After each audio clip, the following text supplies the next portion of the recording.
Call 6 Investigate. Spring is just around the corner, and for many people that means hiring a contractor to do some home improvements or repairs. A Greenwood homeowner says he's out hundreds of thousands of dollars, though, after a contractor took his money but didn't do the work promised. Call 6 Investigate's Kara Kinney found out some questionable things about the builder's past and what you can do to protect your own money. This Greenwood home on 6 acres, nice and peaceful, is where Chuck Arvo always dreamed of growing old with his wife. I just like the privacy. Back in 2013, Chuck had the idea to completely remodel his home. After an internet search, he hired a contractor, Brent Baer of Visions Design Group. Chuck says the project started off fine, and he kept paying and paying and paying, sometimes reluctantly. How much did you pay him total? About $243,000. The project was supposed to be finished in October 2013, but it wasn't finished then or months later when Chuck says Baer and the workers stopped showing up. I just kept saying, look, I'm being patient with you. Just when are you going to get my house done? I just want my house back. Chuck points to pictures and inspection reports showing the condition of his home when Baer left the job. Water damage, mold. The roof was caving in when he left me. Chuck says his bank account is now drained. He had to spend another $200,000 to fix what he calls inferior work and hire another contractor to finish the remodeling job.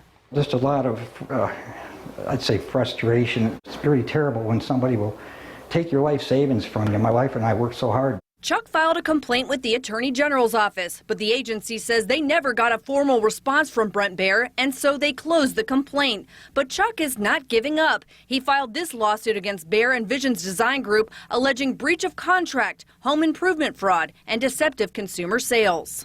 It's just mind-boggling. I keep hoping I'm going to wake up from a bad night. This is just a bad nightmare, and I'll just wake up from it someday. Call 6 Investigates did some checking and found just months before Chuck hired Baer in 2013, Baer was charged with check deception for writing a bad check to Menards. Baer faced yet another check deception charge in another county in 2014. In both cases, Baer entered diversion programs and the charges were dismissed. State records show Baer has operated under a slew of different business names over the years. He's also faced several civil lawsuits. After Baer ignored our request for an interview, we caught up with Baer outside of court in a case completely unrelated to Chuck Arvo's. Is Chuck going to get his money back? It's not about getting his money back. He still owes money on the job. He owes you money? He does owe me money. Are you still doing work on people's homes? No. Are you still a contractor? Chuck says he lost his life savings because of you. Get the hell away from me, people. Why didn't you answer the Attorney General's office? You guys must be hard up for news. Are you purposely ripping people off? Baer told us he's not doing work on people's homes, but we noticed his sweatshirt says Lowe's Independent Contractor. The company tells us Baer did one job for Lowe's under the company name Design, Furnish, and Install.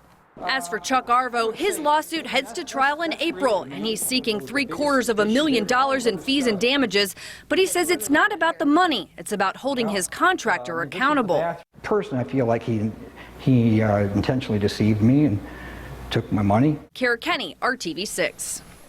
Chuck Arvo also filed a criminal complaint against Baer, but he's not facing any criminal charges, although the Johnson County Sheriff's Department considers it an open case. So what can you do to protect yourself? Run the contractor's name through My Case to see if they've faced any criminal charges or civil lawsuits. Ask for references and go see examples of their work. And check with your county to make sure they have a license. We have all of these plus even more tips and advice on our website and the RTV6 app.